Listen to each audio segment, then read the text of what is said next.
I was working out in my garage this week, and I stumbled across some classified documents of Joe Biden from when he was vice president.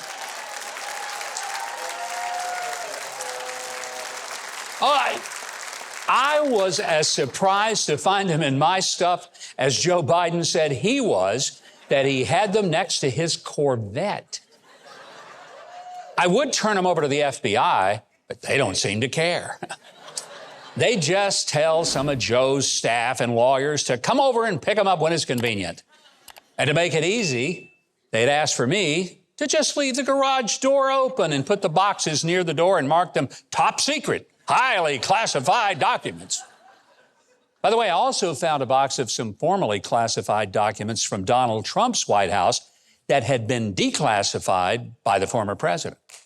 Now, I called about them, and within an hour, 27 heavily armed FBI agents in SWAT gear rolled up to my home, ordered everyone on my property to leave, and they went through everything on my property.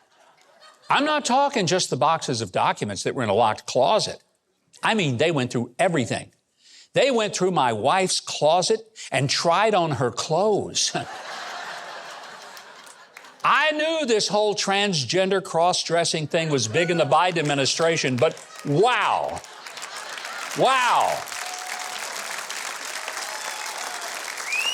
At least we found out where the former director of nuclear waste, Sam Brenton, had ended up. You know, that bald-headed man who wore lipstick and dresses, and he got arrested for stealing luggage at the Minneapolis airport that contained women's clothing. Yep, it looks like he got a job with the FBI. But he's apparently not very good at nuclear waste, but by golly, he's an expert on hiding documents in women's clothing. By the way, the FBI guys even went through all our dog toys belonging to Gumbo and Bandit. Boy, those guys are thorough. And I'm sure we're all feeling safer.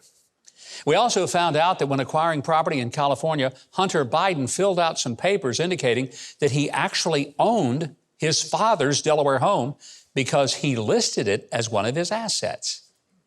But here's what's weird.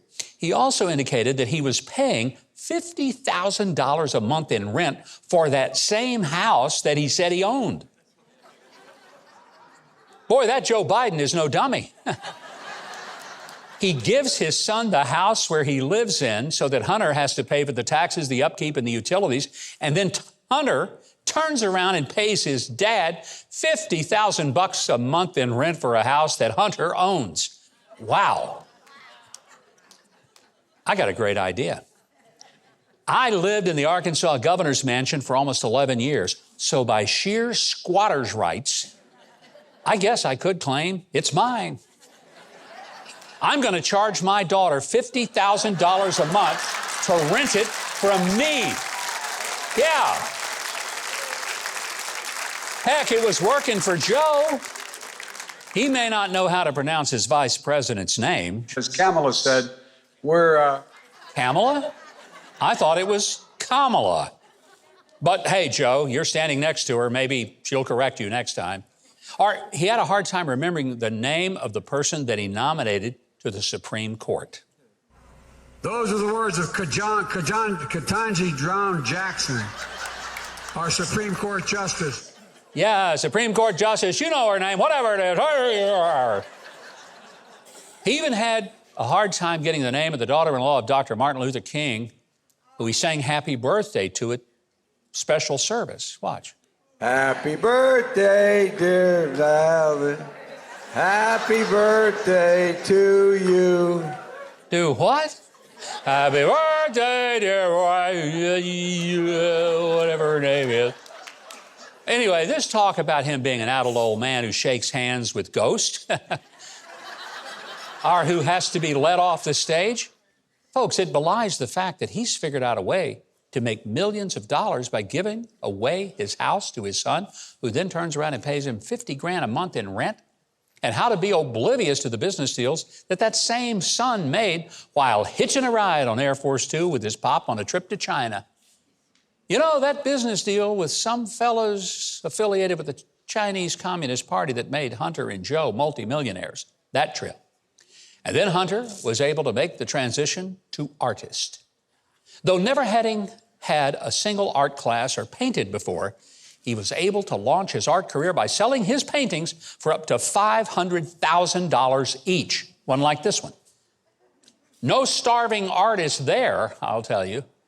By the way, one of his paintings didn't fetch quite as much, however, because he didn't fill in all the numbers, so it only went for $350,000. A real bargain on that one. All this makes me, well, I tell you, just makes me want to run for president again. What a country, huh? Hey, you. Yeah, I'm talking to you. Since you're still here, let me share something with you. If you click on the subscribe button below, hit that notification bell next to it, and click the like button, you know what that's going to do? Virtually guarantee that you don't turn into an AOC fanatic. Do it now, before it's too late.